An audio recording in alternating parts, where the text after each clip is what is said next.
Mini कुंभ माना जाता है। इस मेले का आज उद्घाटन किया है, क्या कहना चाहिए श्रद्धालुओं के लिए? देखिए, रोहिलखंड क्षेत्र का ये ककोड़ा मेला जो इतना पुराने 100 सालों से भी ज़्यादा होगा इस मेले को लगते हुए, इसके लिए रोहिलखंड का मिनी कुंभ के नाम से हम जानते हैं। माँ गंगा का आशीर्वाद पूरे रोहिलखंड पर बरसता है और ये ककोड़े मेले में हमारे रोहिलखंड क्षेत्र के साथ साथ प्रदेश भर के न जाने कितने जिलों से लोग आते हैं। तो ऐसे सभी श्रद्धालु जो हमारे आते हैं उनके लिए मैं हृदय से शुभकामनाएं बधाई देता हूं कि इस मेले को भव्य और दिव्य बनाने का काम करें। और मैं कह सकता हूं कि हमारी भारत सरकार हो या उत्तर प्रदेश की सरकार हो, ये डबल इंजन की सरकार में जहां पर हम विकास की बात करते हैं ना, विरासत भी संभालने और सजने की बात करते हैं। और इसी तरह से इस मेले को लगातार हम देख रहे हैं। मैं भी बचपन से इस मेले में आता रहा हूँ।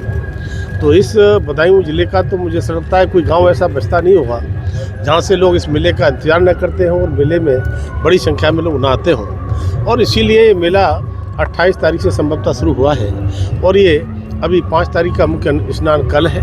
आज इसका शुभारंभ हो रहा है और 3-4 दिन आगे तक लगातार चलता है। तो मैं इस मेले की भव्यता दिव्यता के लिए सभी के लिए बधाई देता हूँ और मैं अपेक्षा करता हूँ कि इसमें जो हमारे मेले के प्रति, माँ गंगा के प्रति जो हमारी श्रद्धा आस्था का भाव रहता है, उस आस्था के भाव से यहाँ पर मेले में हम आएँ, गंगा माँ का स्नान करें, उनकी पूजा अर्चना करें और उनका आशीर्वाद लें। साथ में ये भी ध्यान रखें, आदरणीय प्रधानमंत्री जी ने जब से 2014 से स्वच्छ भारत मिशन चलाया है, तो हम सभी अकेले प्रशासन के करने से स्वच्छता नहीं रहेगी।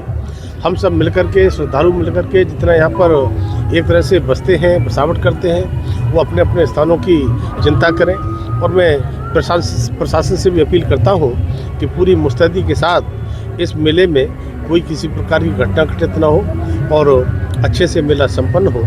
और मैं कहूँगा कि इस मेले में कुछ इस प्रकार की 1-2 कुरीतियाँ लोग पैदा करने का प्रयास करते हैं, उनको न होने दें और अच्छे मन से, अच्छे भाव से, श्रद्धा से इस मेले को संपन्न कराएं।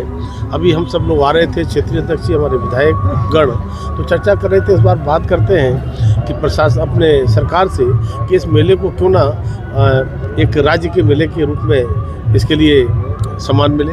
तो इसके लिए भी हम चर्चा करेंगे। बदायूं में जहाँ पर विकास के बहुत सारे आयाम प्रस्तुत किए हैं, तो हम कह सकते हैं कि हम पर्यटक क्षेत्र में, पर्यटन क्षेत्र में सांस्कृतिक अपनी धरोहर को और आगे बढ़ाने का काम करेंगे।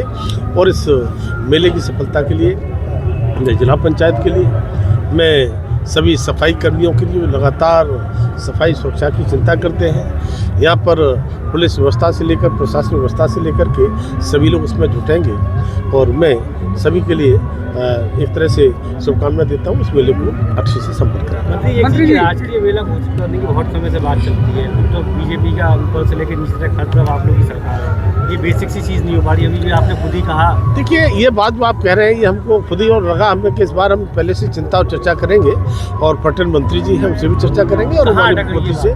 नहीं, अटक नहीं रही है अभी। सही बात तो ये है कि हमने जिस लेवल पे जैसे बात करना चाहिए गंभीरता से, उस तरह से बात नहीं हुई है और मिलकर के इसकी मुहिम को हम आगे बढ़ाएंगे और आने वाले समय में ये राजकीय मेला कैसे घोषित हो इसके लिए पूरा प्रयास है। मंत्री जी, एक आप लोग मतलब बीजेपी के ऊपर एक दाग लगाने वाली बात कल कही है शिवपाल सिंह यादव ने कि विधायक जो है, खासतौर से बताएंगे विधायकों को उन्होंने चिन्हित करते हुए बोला कि ये जमीन पे कब्जे कर रहे हैं, मतलब विधायकों के ऊपर उन्होंने कुछ आरोप लगाए हैं। देखिए, ये गलती उन नेताजी की नहीं है, क्योंकि उन्हें पता है कि हमारी सरकार में ये सब काम होते रहे। तो जो होते रहे हैं उनके घोटाले, ज़मीनों पे कब्जे, मकानों पे कब्जे, तो उन्हें वही दिखाई पड़ता है।